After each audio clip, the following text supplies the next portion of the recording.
yeah. Pulisic dentro, Rafa. Gol!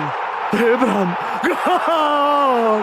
È l'azione più bella del mondo! È l'azione più bella!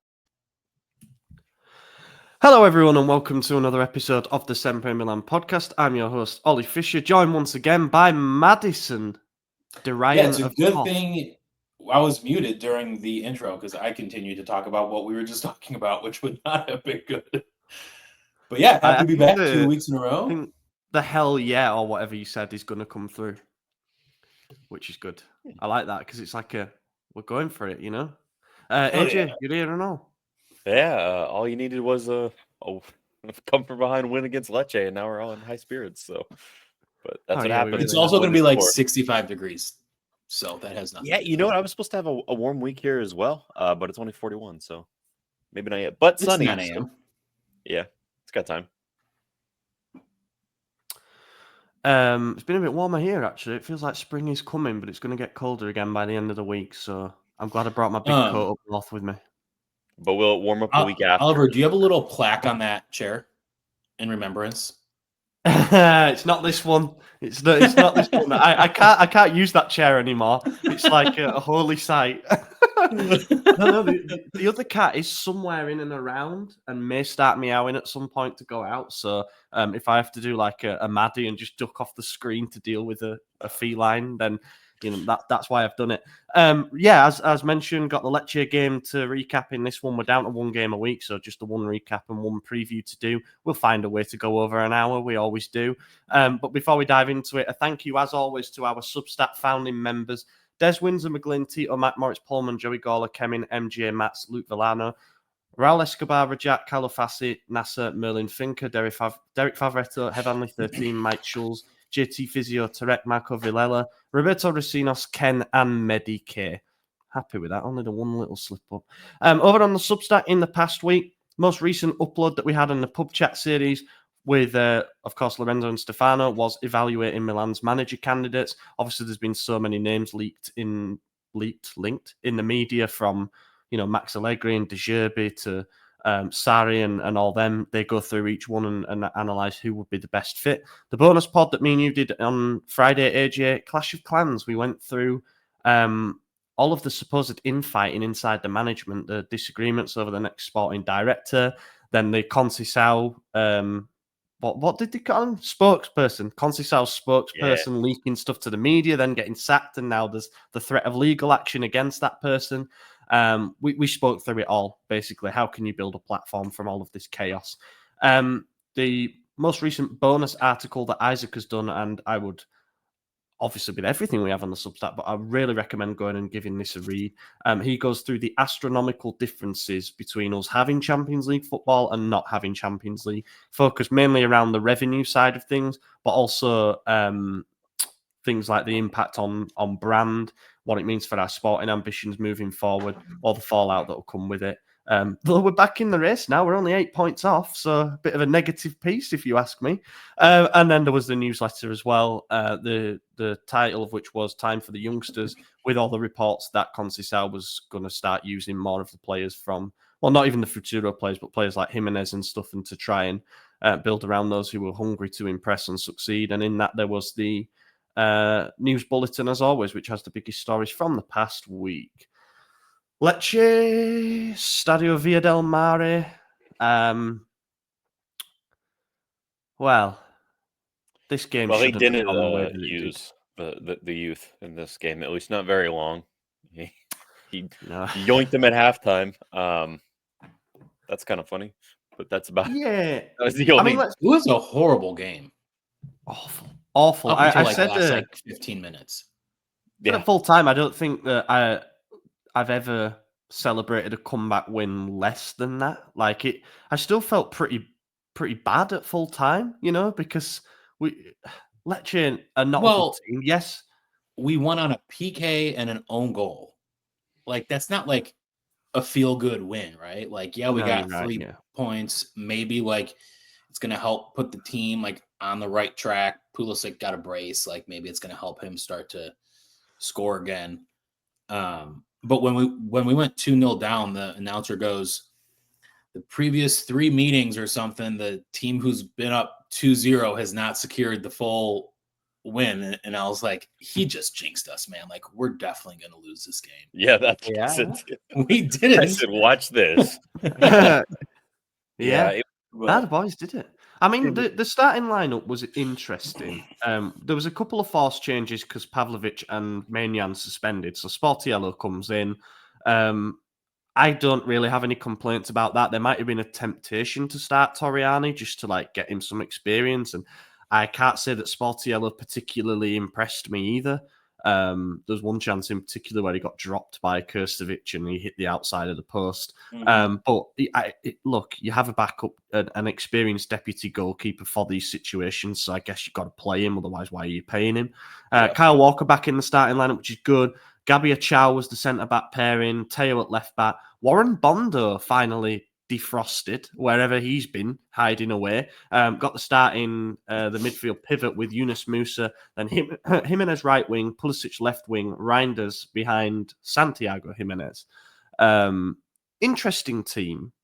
Obviously, no it's Leao. Not a 11 I would have picked, but that's okay. I mean, it didn't get the job done. It was after all those subs at halftime that got it done. So maybe don't do it. I did think it was odd that Tomori still hasn't played. I threw out one of those stats during the game. I think it was around halftime that under Conceicao, when Tomori starts, we only had one loss. And in games when Tomori doesn't play at all, we only had one win. This was the second. So kind of interesting that he had a red card and then was totally exiled from the team because I don't think Gabia or Chow have actually done that great. In fact, I think Chow has like 2 own goals since then. So not really sure why he continues to get both picked. against Torino. Well, no, the first Torino one was in the opener of the season, but and the one against Torino, the second one was more Mignon's fault than his. So like I guess he gets a pass for that, but I don't know. Just kind of interesting to think about. Sportiello, while he didn't impress me, I didn't look at it like it was that bad. I don't know. It was fine. I guess it was exactly what I expected from him. Maybe I just got to a point where he has a goals prevented minus 0.34. I mean, that's no good.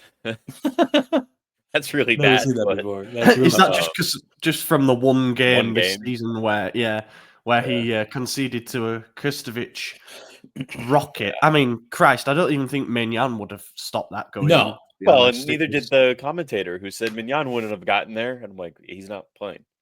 You're right.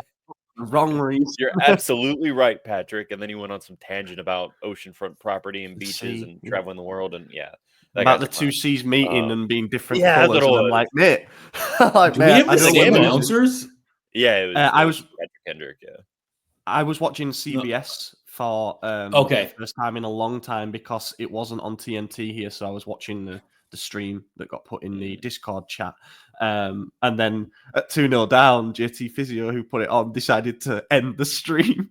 So we're all just like, so I was like, all right, we can't watch the rest of the game now. Luckily, I have like a backup website that I go to for streams and booted it up. And then, as the goals are flying in, JT's like, it was my fault. It's all my fault. Funny. I love it. So that first goal was a bad one. Like before their goal, we should talk about our offside. Offside. Yeah, I was just going to minute again, Santiago. I was going to say literally that if there was a passage of play, it's not a passage of play because it was like 7 minutes, but there's a start to a game that summarizes our season so perfectly. It's Jimenez, and look, we paid 30+ million for him, so I think we can criticize when it's correct. It was lazy centre forward play to not hold his run there. He had plenty of room. He could have just made sure that he wasn't goal side of the last defender. Teo obviously provides the cutback, and he strayed about half a yard offside and puts it in. Goes to a VAR review. It just didn't look right from the first replays, and then he didn't have to be there. He had a bit more time than what he thought. But I guess you also praise for. Watching it live, I also was like, I'm pretty sure he's offside. But they let him do a full celebration. Everyone was lining back up. Like they took so long for semi-automated offside, and both goals that were offside took forever to review, and it was odd. I will say, when you see the the semi-automated thing, how it's like digital or whatever, he's not that far off. So it's a lot closer than it looked from our angle, which was slightly behind. And I tried to go back and watch it, but they didn't include it for whatever reason in the highlights that I found. Maybe they changed it. I don't know. I went immediately, and so the CBS ones weren't up yet. But it looks like he's kind of pulling back. So maybe Teo went a little bit early. Obviously, he was early too, offside. But I don't know. A little bit of a disconnect. The good news is that I think I saw FIFA or IFAB or one of them said that they were changing it for next season to the full body, or maybe that was only international competition or something, or they're going to test in the Club World Cup. I don't remember, but under that, it should be full body. I think like when they're like they're offside and it's like this much of their arm. It's like, are you fucking kidding me? Yeah, like what does that impact? Nothing. So under those new rules, it'll count, but obviously then so will a lot of the goals that we conceded that got called off. So there's that. Yeah, but that high line against Inter. So I don't know. I guess that's it for those who were watching on video. The problem for Jimenez is he was just in front of the ball, not the last man. So it was literally an open cutback for Teo. I guess what Teo could do is maybe make sure the ball goes backwards and then offside's not in play at all, but then the ball would have been behind Jimenez. So I don't know. I just think maybe the timing in the run needs to be a little bit better. But you praise him for getting into the position to score, I guess. I don't know. And then the build up to that was nice. I can't remember. I think it was Pulisic actually had like a nice little step over or feint or something, and then cut outside, get it to Teo, who then threw it up. So it was a nice bit of play. I mean, obviously, it was like 4 seconds into the game, so not that bad. But yeah, I thought Santi might have like sparked this thing of scoring in the first minute, because obviously he did that against Feyenoord after about the same time, like 40 something, 39 seconds. Yeah. But yeah, wasn't to be, and then it leads. You just knew what was going to happen. The first shot on goal that Lecce had was gonna go in. Really bad pass from Reinders, and when I guess him and sorry, when we scored that goal with Santi, my girlfriend was watching with me, and she goes, "Oh, you guys are definitely going to win this one. You scored in the first minute." And I said, "Yeah, last time you scored in the first minute, we didn't win." So yeah, and then of course it didn't count, and then we're 2-0 down. I'm just looking at her like, "Told you," but then we did win. So I mean, I'm going to say she was right. Yeah, she was right. Again, not for the right reasons, but she was correct. Yeah, Reinders plays the pass behind him and as his run, and they break. Ball gets fed to Krstovic. Their only real danger man. Going into this game, he'd scored 7 of their 17 goals in the league. He's now scored 9 of their 19. He's been involved in 11 or 12 of them, I think. So, like, he is the danger man, and in the 7th minute of the game, you're allowing him to lead a counter-attack and get an uncontested shot from about 20, 25 yards out. Sportiello has no chance. It's an absolute rocket of a hit, to be fair. But that was it. It's just like, fucking hell, here we go again. Same thing as always. Something happens that goes against us. The first big moment of the game goes against us, and they struggle to settle then. And, it does kind of feel like everything that can go wrong was going wrong and is going wrong. But yeah, I've got to tip my hand and say what a hell of a goal that was. I'll be looking at because obviously I know he scored in the second half too, so he got himself a brace. But to be on 9 goals in such a low scoring team, I think he's actually kind of impressive. And you can always use a player of that size and hold up ability. So I'd kind of be looking at him as a backup for next season, if we don't buy Abraham. Well, the links were there after the game. Yeah. Sounds like we tried it as well in January. Moretto said we put a bid in, and Lecce were like, no, not mid-season. We're selling Dorgu as it is, which is fair enough. But yeah, can we skip forward to the end of the first half? Oh, Gabia's offside goal. I felt gutted because I mean, look, I've been a vocal defender and supporter of Matteo Gabbia, but I loved seeing the expression and like the animation when he scored to be like an outpouring of emotion and how much it means and stuff. And he'd gone half a yard early, to be fair. The semi-auto thing was confusing for that, and it always is confusing when the defender's behind, because you can't see from that first screen where they've drawn the line and if it's correct. You just see the line and you're told that he's passed it. But I think I think they've got it right. It was another one that on replay, it's like, oh, he's just gone too early. And probably didn't need to, because he's the man at the near post. There's no one going to swoop in and stop it. You just hold it and make sure you're there. It seemed like he was wide open on it. Again, another one that was marginal and that would count under the new rules for next season or whenever the hell it takes place. So, good on him, but obviously it didn't count. Teo can probably feel a bit unfortunate not to have had at least a couple of assists, really. Yeah. And I thought it was maybe not at the back, but going forward, he just looked to have a little bit more about him in the first half. And I thought, okay, let's see what comes now. Not an awful lot else in the first half from what I can remember. Yeah, that was about it. I mean, I should just look at the match report, shouldn't I?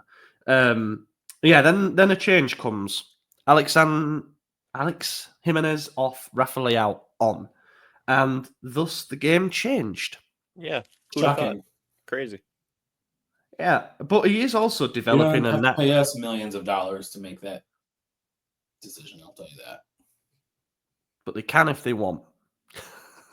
It's interesting because Leao has kind of developed this super sub knack under Conceicao so far. I'd have to go back and chalk it up, but I feel like the vast majority of his goal involvements have come when he's been thrown on during a game to try and bail us out of shit. And that isn't sustainable because it's not a knack that you want him to have. No, you want him to be doing it from the start, obviously. And I think there's probably a science behind it in the sense that he's coming on to run at tired legs and he's coming on when there's a bit more space in the game. And I think that's all stuff that he can exploit, especially when, he's got a bit of rest in his legs now and it should be fully charged. But yeah, it's not sustainable because you want your game breaker player, your best player in terms of creating something from nothing to be able to do it from minute one. We shouldn't be 2 goals down. And to be fair, Leao, for the man of the match shouts that he will get along with Pulisic, who will come on to, he gave the ball away leading up to the second goal, which wasn't ideal, and then sort of jogged back again. But the defending in transition generally was horrendous in that. But yeah, I don't know. Conceicao, interestingly, every game now seems to be doing I've got the starting 11 wrong, I need to change this. And that's I've noticed he always has a halftime sub. Yeah, always. It's not filling me with a lot of confidence moving forward because it's Lecce. And I sort of said in the preview, if this isn't a game that's a comfortable win, I struggle to see many more games this season that we can win comfortably because Lecce don't score. They let in plenty of goals. They're in a relegation battle. They haven't scored since the end of January. And I just thought this has to be an easy 3 points. Otherwise, we could really spiral. I mean, we got the 3 points. It just didn't come in a reassuring way. I'm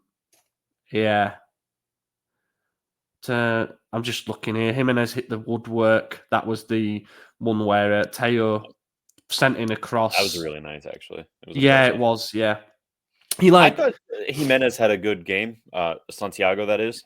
I mean, he had 3 shots on target or something, and that's pretty solid. It shows that their keeper obviously did a good job, or that the shots were straight at the keeper, one or the other. It's up to you to decide what you want to value more. But yeah, I don't think he had a bad game. I know I saw a lot of hate thrown at him towards Twitter, and I think it's just because you don't watch really the striker until he has the ball, so you don't see it. And if they don't score, which is their one job as the leader of the attack, then I don't know, people start to hate on him. Plus, he was the big signing, so it's easy to scapegoat that. But he actually had a decent game, I thought, and of course scored an offside goal. So he still comes. I feel like he shot it at the goalie a lot, and just adjust that a little bit, and he's got 3 goals.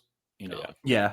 I think he's going to be a confidence striker, which you can say they all are, but there are those. I always thought Edin Dzeko was the kind of striker where if a decent chance gets presented to him, he will almost certainly bury it. Whereas other strikers are a bit more, should we say, temperamental when they're if they're on a hot streak, anything they touch is going in, but they can have those games like Jimenez. And it's not that Jimenez is bang out of form or anything. It's just, he had those 2 goals in his first 2 league starts, and then he scored against Feyenoord. And we haven't seen as much since then. But yeah, it's just like he just needs one to go in by any means, and then he can probably, hopefully, it's still again. single-digit games for him. And in terms of goal involvements, like with his assist too, I think he's like 2 behind Morata's Milan tally, and in like 20 less games. So, like, I don't know why people are complaining yet. He's played like 8 games, and it's been the worst spell of Milan in like a decade. And he just switched new clubs. Like, plus he's 23. You know, he's young. He's really young still. I don't know. He also had a hot start though.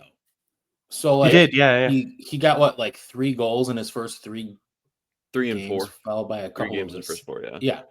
And he got some assists, and his goals weren't tap-ins, right? Like his first goal was on the line, and that Feyenoord one. Feyenoord one was on the line, quite literally, but then he just got hit by a pass that fell in. Yeah, you can't. The Empoli one was like choosers, but my point is, like, he came in and made an immediate impact, and the team is in horrible form, so like you can't blame the guy when his support sucks, and it's changing every game. Yeah, and I don't think that this is I don't want to like constantly come back to the coach and how we're coached and tactics and things like that, because with a striker it should be see ball, get ball, put ball in back of net. Like it should be that rhythmic. But I'm not sure that the style that we're playing at the moment is helping him out a lot either. It's very direct, and there's a lot of crosses going in, and he isn't the biggest guy. So I just think we need to play more through him rather than just pinging balls at him. When the coach puts a different 3 in support behind him every game, he's building no chemistry with anybody, right? And Pulisic and Leao haven't started a game together in, I don't know if they started the last game, but they haven't started a game together in a long time. And like they're right. I don't know if that's true. Pulisic's been injured, and he's been coming off the bench. It was Lazio, the very last game. They both. What about before that, though? Listen, man, I've been MIA for the entire month. That's why I was like, let me double check on that. It didn't happen against Bologna. Yeah. And it did happen against Torino, but Leao only played half the game. That was when the Pulisic missed his penalty. So in 2 of the last 4 games, they played together. Okay, but like that's a lot, right? That's a lot. 3 of the last 5. Minutes. Yeah, I'm going further back here.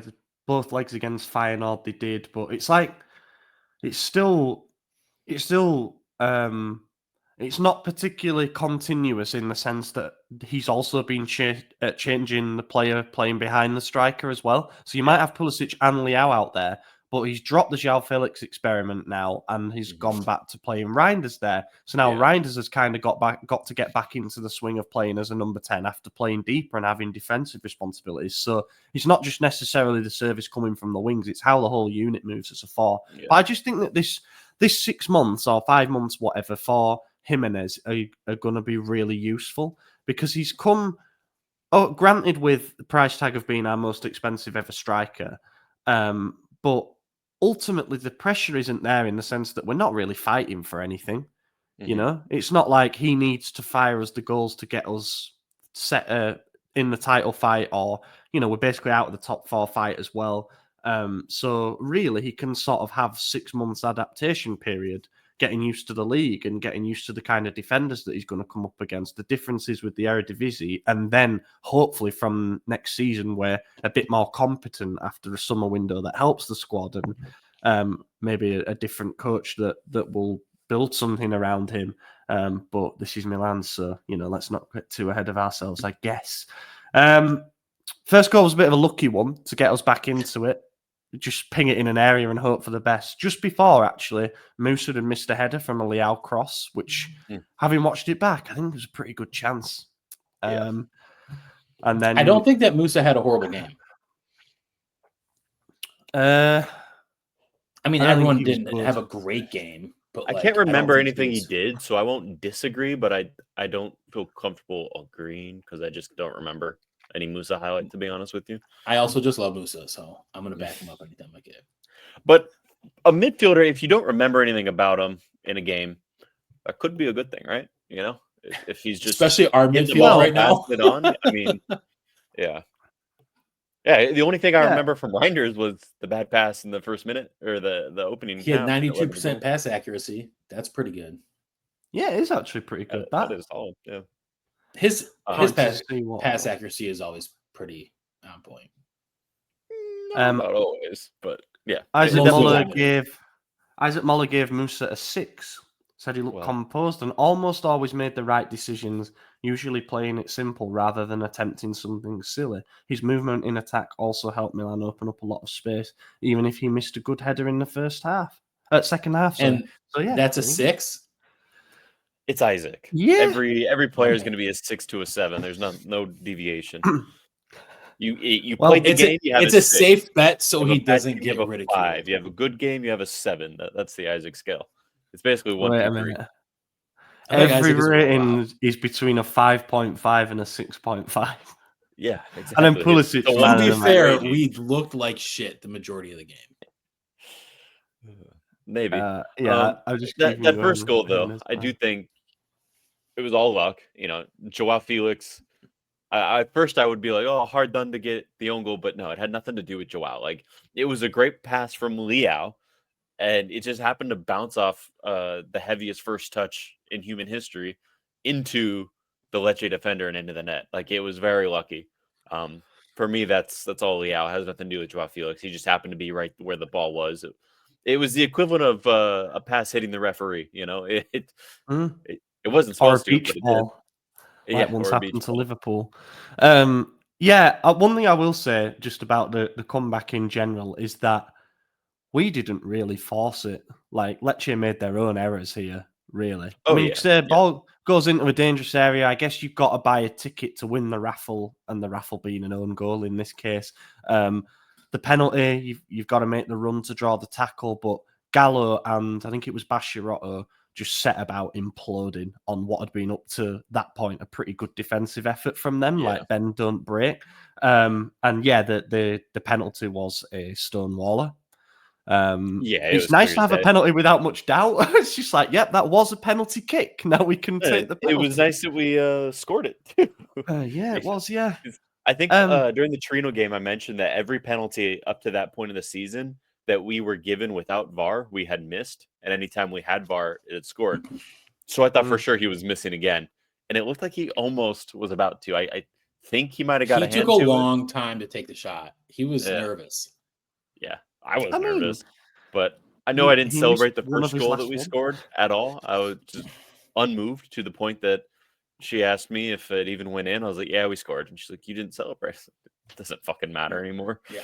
And then the penalty went in. I was like, "Oh, we tied. Cool." And then when we scored the winner, I was like, "Oh, we're winning," and that was like the extent of my emotion that entire game. Kind of sad, but what are we gonna do? What are we gonna rant about now? We've won. It is a bit like a win that fixes nothing, and some people will accuse you of not you, but accuse anyone who perhaps doesn't celebrate a victory like that of being like, oh well, you're not a true fan. You're only wanting the negativity, like Arsenal fan TV or whatever. It isn't that. It's just a case of it's 3 points that really doesn't actually move the needle that much, and you've had to graft like fuck to get them against a really shit team. Yeah, if it was a comeback against anyone above us, hyped. But it's a team with 9 goals all season or whatever it is. Like, I know it's not 9, but one of the worst attacks in the league. They scored their first 2 home goals. Exactly. December 15th.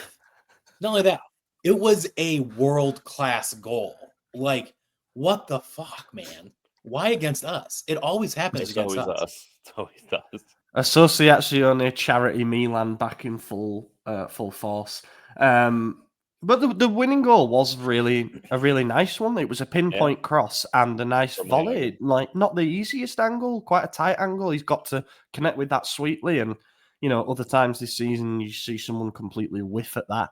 But yeah, he took it well. And I have to be honest, the reaction to the goal, with all the subs and everyone running down the line, maybe you could say it's a bit much, like a bit over the top celebrations, but actually it kind of made me think, oh yeah, this lot do still care a bit. Yeah. Like maybe they are really feeling the pressure and the they understand the enormous relief and release that comes from a goal like that.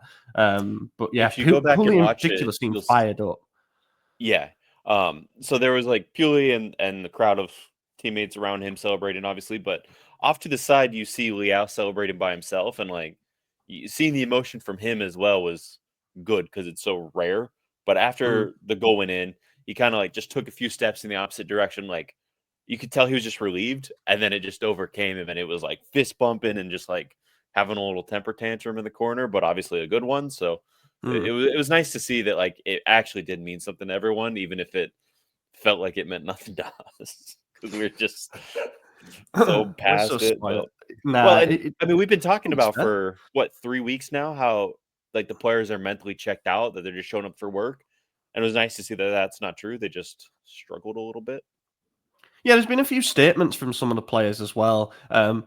Leao, Pulisic, and Gabia, I think in particular, have all come out and basically said, "No, we are genuinely still together and like fighting for each other and stuff." And shouldn't have to be a point of clarification, really. Like that, that means there's doubts in the first place, which you don't want. But yeah, look, it's another Conceicao comeback in it. The changes that he made in the second half after the Leao one at half time. Tammy and João Felix on 62 minutes for Santiago Jimenez and Warren Bondo.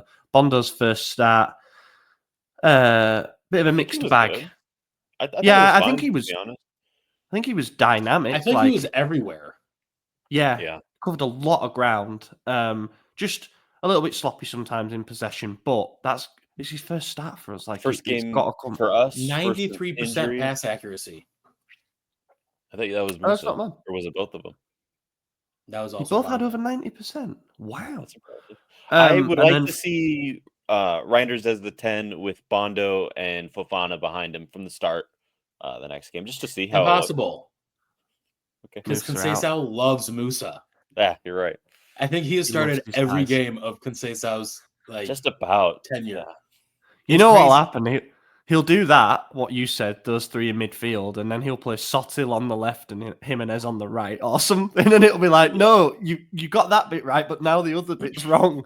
That's basically what he's done with his starting lineups to this point, is like, yes, you fixed that bit. No, the rest of it's gone. And we won. Bondo had more passes into the final third than Musa. There you go, Isaac. I think that Musa was... I feel like Musa's actually pretty good at driving the ball forward, and like I guess that comes from he's played wide on the right a little bit, whereas Bondo could be the passer, more of the passer. But yeah, as said, it's a win. It's 3 points. We are 8 points away from fourth again, but look, we're running out of games, and there's nothing that we saw from that game that's like, yeah, we're going to go on a mad tear here. It's funny because it has to be a start, really, doesn't it? If we're going to finish the season with any dignity, if we're going to play with some dignity in those two legs of the Coppa Italia semi-final, because, you know, Inter, like, they were 2-0 down at home to Monza and came back to win 3-2. I think almost everyone in the division is vulnerable to a point. So we shouldn't write that off, but it has to be the start of a run, because we can't finish ninth. It would just be pretty embarrassing. I know I've said I think we're going to, and I still kind of think we're going to, because the teams above us are in better form and stuff, but it can't actually happen. You know, that would be an utter disaster. Well, I hope it's not a long run, because after this Como game is an international break and then Napoli. And if the only team above us we beat all season is Napoli to hand enter the title, I'll be done. So please throw that. I don't even care about that. I just want to finish in Champions League, because it is much needed revenue. Yeah, if we don't finish in Champions League, but we beat Napoli, I'm gonna be even more upset. Yeah, that's then, okay. At least there's a consolation, but yeah, I already see worst case coming. Although there is a real chance, because if you look at Atalanta's next 5 games, they really do play 5 teams above us. So if they go on a run and we go on a run, then all of a sudden there's a little tiny glimmer. You just need. I remember looking like Europa or Conference League. Like, we need some kind of European competition next season, because the players that we have all expect to play in the top competition, and like I don't think they're all going to be like, we're leaving, you don't have this, right? But it's not a good way to attract talent, and we know that if we don't get it, Jerry might have a massive sell-off. So, yeah, they might. Some of these players like Reinders and Pulisic who are going to renew, they might do one season without Champions League football, but then it's like we need to immediately return to being competitive, and you need a Napoli-level bounce back where they went from 9th to, they might be 1st or 2nd or 3rd this season. Counting Atalanta out of that Scudetto race just yet. I think these next few games will tell us a lot, and it's going to be very tough for them. But they're out of Europe too, so maybe they can go on a run. They're right up in there. I just wanted to finish with the stats. We had 71% of the ball, and I'll be honest, it felt like more. It felt like we absolutely murdered them from a possession point of view.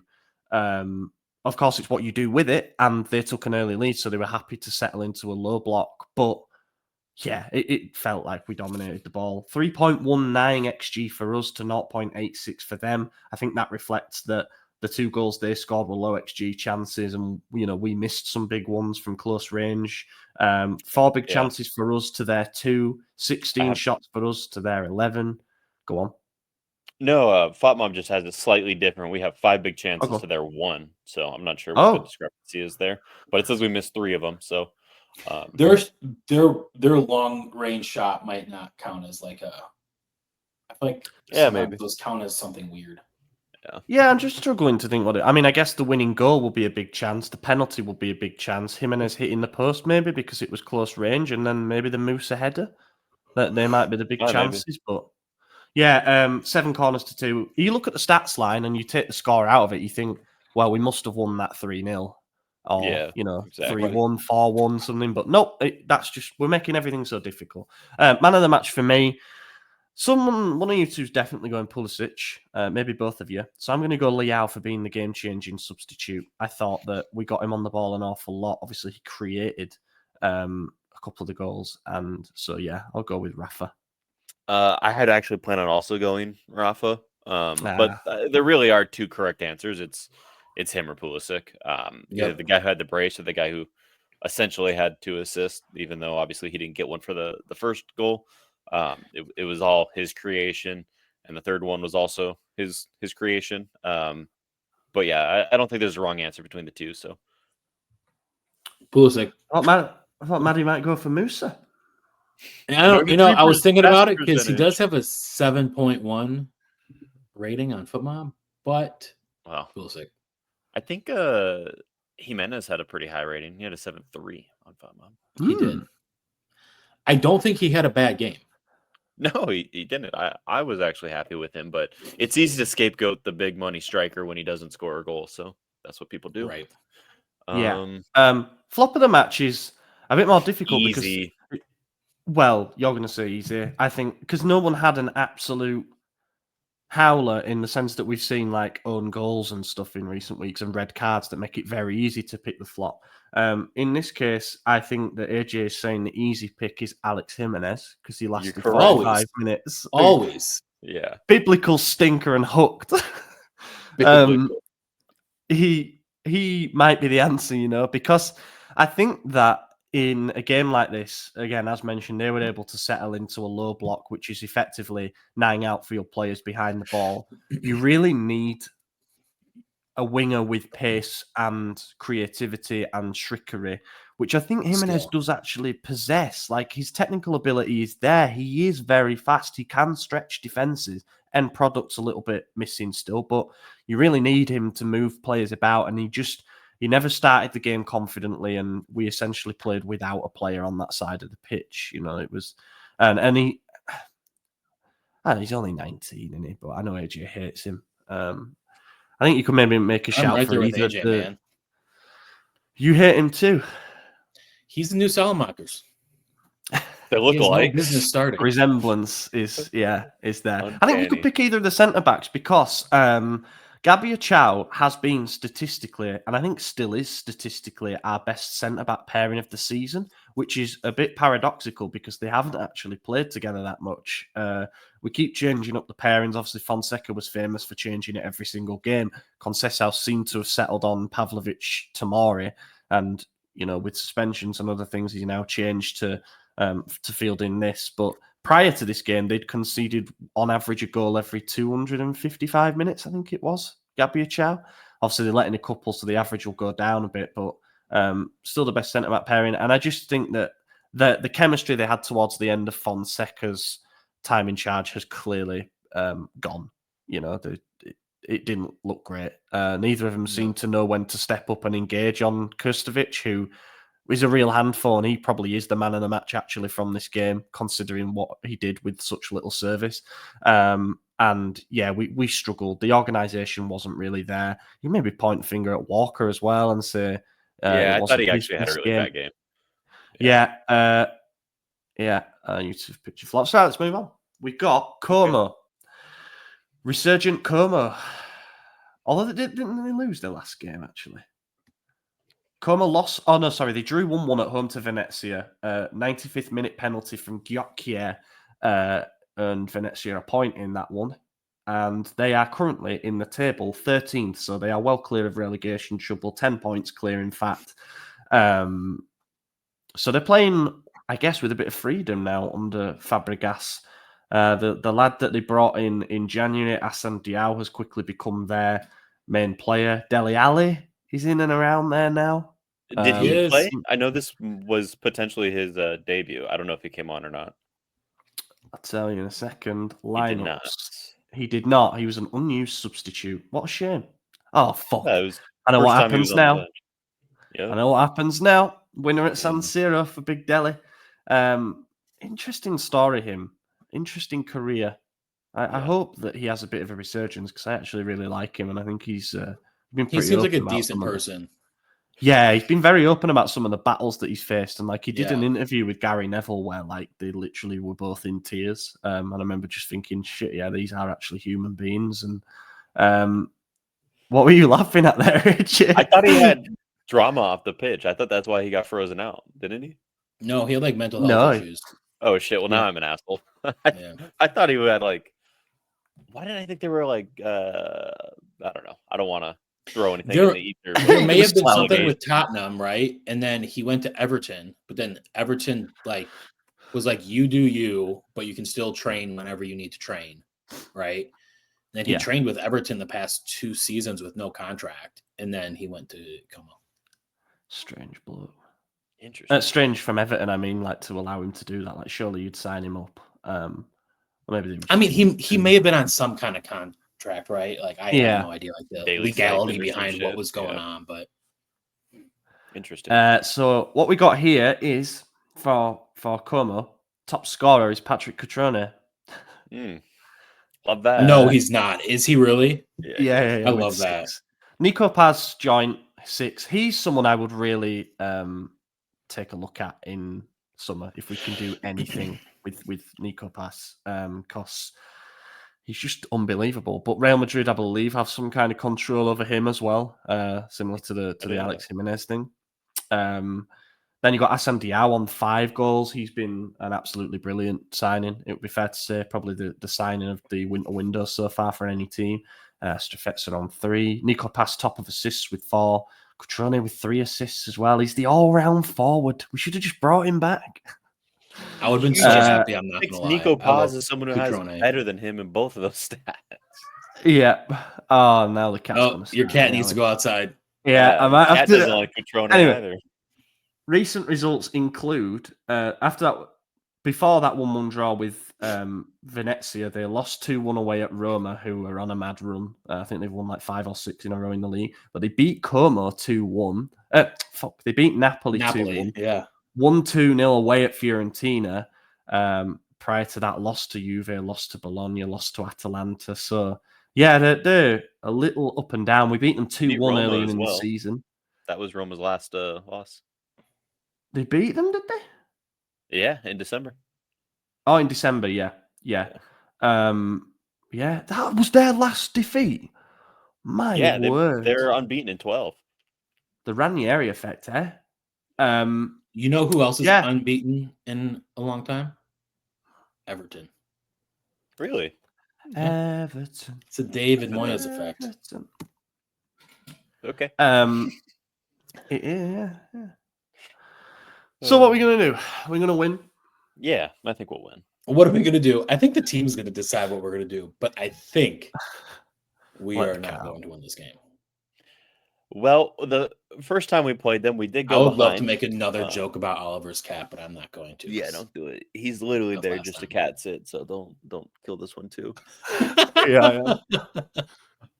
It's funny because my parents are back from Switzerland this afternoon, and I said, "What time are you going to be back?" Because I need to record a podcast. I didn't want them to walk in during the middle of it, and my mum was like, I wouldn't record while Millie, the cat, is in the house because she will come and interrupt it. And sure enough, she has come and interrupted it. I used to have a cat named Millie as well. Yeah. So I've never owned a cat, but I didn't think like cats went outside too often. Is that a thing? If you have indoor-outdoor cat, growing up, all of our cats were indoor-outdoor. Oh. But you do get some domestic, domestic ones. Yeah, our cats now are domestic. So I'm too anxious to like. My wife would be distraught if our cat got hit by a car or something. Yeah. I'm a man, so I've only had dogs. Manly dog as well, Chuck. I don't want you to get a bunch of Trust me, Chuck is really manly. I've met him before. My big fluffy poodle. As Maddie says, the team are going to decide whether we win or lose this one. I think this is an okay game for us in the sense that Como are not going to come and sit back. I think they're going to have a pop at us. I think that's Fabregas' way. They score goals, but they let them in.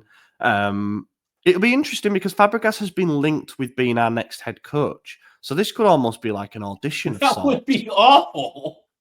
Well, I don't think you can take another gamble. Yeah. If you want the job, you better lose, you know? What in the world are we doing? Can we just get like a coach with a decent record? We did. We've got one. Not from Portugal. Are you not entertained? I think we are going to win this one. I think there'll be goals. I'm going to go 3-1 us. I think we're going to score early and then go behind and then come back to win it 3-2. I think we were going to keep a clean sheet, 0-0. Just not one good game between them. Every bit of form that there is. Yeah, let's hope. And that's it. There's no other game to preview. Brilliant. We can move straight on to questions. Wow. I'm going to check the old Twitter first because I put out a question. Pronounced X. Yeah, it's the X-rated platform. It's down, apparently. Apparently, X is down. Did Doge saying... Yeah, I don't know what we do now. Let me just check if I can get it on my phone. Nope, I can't. I'm trying right now. Spinny wheel. Right, we go to the pod chat. Schulz Force 1. Is there any infinitesimal sign that we might go on a run, somehow make fourth, and have a moderately happy spring? Or is all what was that word he said? Infinitesimally? It means like really minute, but I just... Really, it basically means like in the infinite realm of possibilities, infinite being the operative word there. Is there like a really small chance in the multitude of possibilities? Listen, man, there's a chance we still win the league. So yes, there's a chance. There's not. Is there? Are we not mathematically out of that yet? I thought we for sure were. I have no idea. Because what are into like 19 points ahead of us, something like that? I mean, that in itself is a fucking disgrace, by the way, but whatever. 18 points. How many games is that? Oh, yeah, there's 10 left. So we're not out of it yet. So yes. You said 18 points is 9 games? 6. No, that's 27. There you go. Yeah, bro, it's 3 points a win. So we're 6 games behind with 10 games left. So technically, we still could win the league. We won't. Don't even think about it because that involves 8 teams above us all dropping 6 consecutive games. So, yeah. We still got to play Napoli away, Atalanta at home, Fiorentina at home. I think we have still. Roma away. Yeah. So we don't have an easy schedule, especially around that Coppa Italia semi-final. I think Napoli are in there, aren't they? It's going to be tough. I mean, the other question that we got, has that just been deleted? Yep, it has. Someone asked if we can get to 70 points. You basically need to go at roughly 2 points a game to get into the top 4. But really, you want to aim for like the 80-point marker. Can we get to 70? That would be 26 points in our remaining 10 games. No. I don't think that is possible by any. by any stretch. I think it'd be 7 wins, 3 draws, wouldn't it? But that's probably why he deleted the comment. He did the math afterwards, and he's like, "Nah, I know." 60 points. We might do 60 points. I'd be upset if we didn't do 60. I mean, that should happen, right? Yeah, I mean, look, right, let's go down our remaining games now since there's 10 to go. We've all said, no, us two said, Maddie said draw, but let's presume we beat Como. We'll probably lose away at Napoli if we're just going at face value of how these results are and the form and stuff. Fiorentina at home could be a draw. Or do you think we win? Think we lose? It should be a win. Historically, it should be a win. This season, it'll probably be a loss. That would be 6 points. Udinese away. They're not that great this season, are they?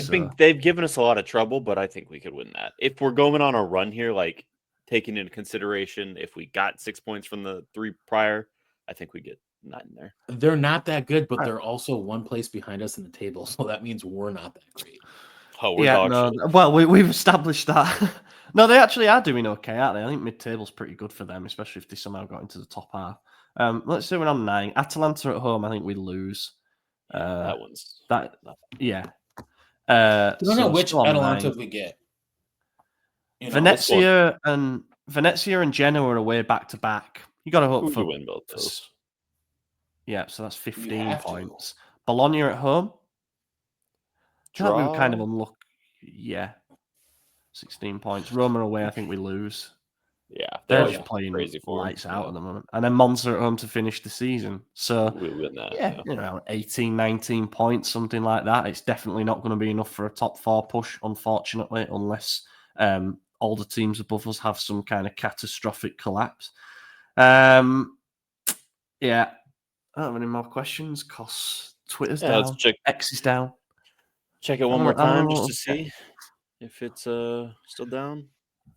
Did we get one from last week? Okay, here we go. JT Physio's got one. Would you sell Reinders if it guaranteed signing Samuel Ricky and a true number 6 like Frendrup or Florentino Luis? Oof. Oof. If it guaranteed that, I'd say yes, I think, but that's a tough one. I think yes. I don't want to do it, no. I think like the Tonali thing, what we all had in our head, like the theory, you've got to cash in for the big money, but then you've got that money to rebuild the midfield.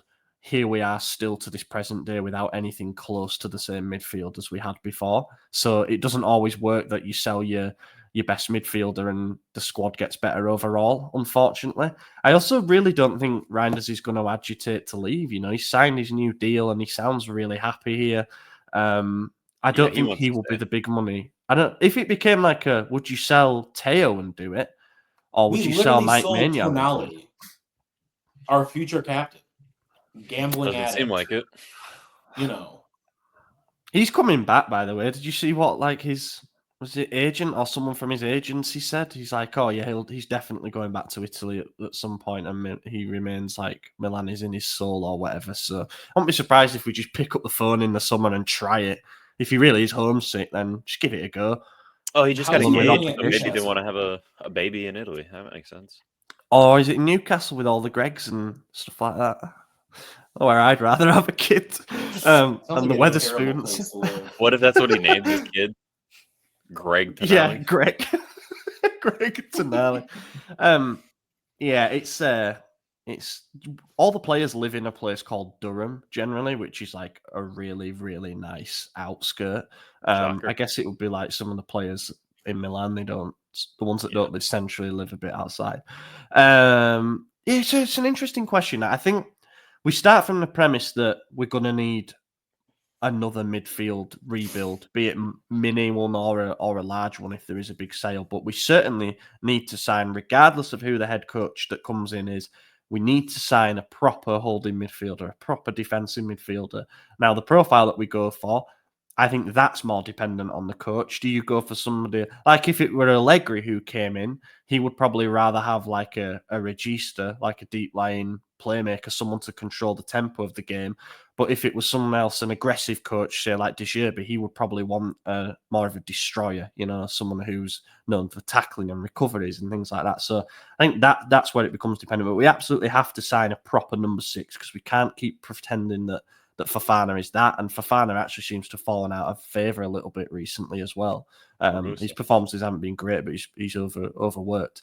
I think we're also going to need to probably sign another box-to-box player, which I know sounds a bit mad, but if he doesn't deem Bondo to be at the level yet, I know he started the last game and it was his first one, then there's like, will RLC leave? Probably, because, he's not playing. He's been crocked for weeks. When's he coming back?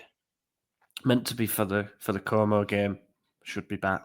But it's been like next week for a long time now. And, Emerson Royale is at the same level as him in terms of coming back. Skill-wise? Well, maybe. But I totally forgot about Emerson Royale's existence, to be honest. But yeah, he did have a hamstring thing that was 2 months, which takes us to around about now. Or maybe he'll be a couple of weeks. It's interesting how quickly everyone just kind of forgot Emerson's on the team because he literally hurt himself the day after it was announced that he agreed to a move or some shit. So in our heads, we had already sold him and then long-term injury. And nobody follows him on social media, let's be real. So you haven't seen anything from him.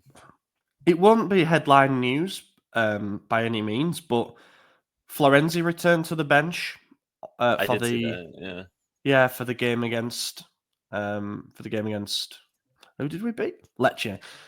So interesting to see. There was a report that came out that said that Conceicao likes him and will think about using him because I guess he's an experienced leader type. But I just don't understand. He might even get a renewal. Apparently, I just don't understand what the fuck this club do. Sometimes I just can't wrap my head around it.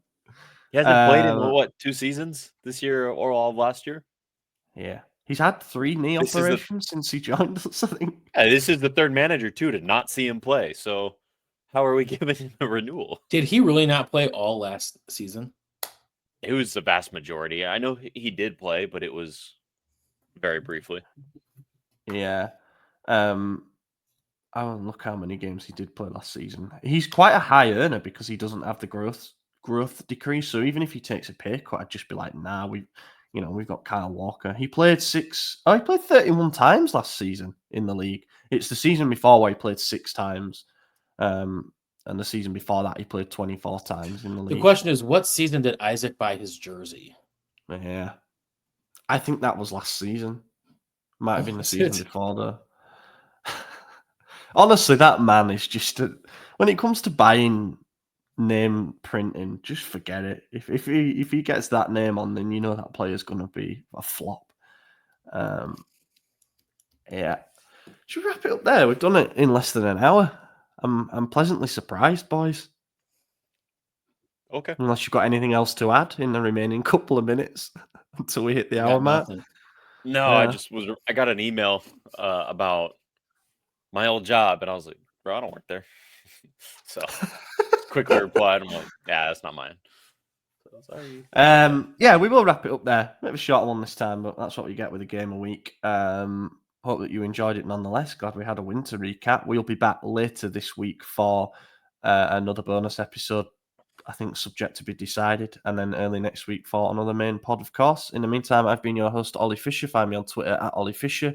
AJ, cheers for joining. See you guys next time. Maddie, cheers for joining. Have a good week, everyone.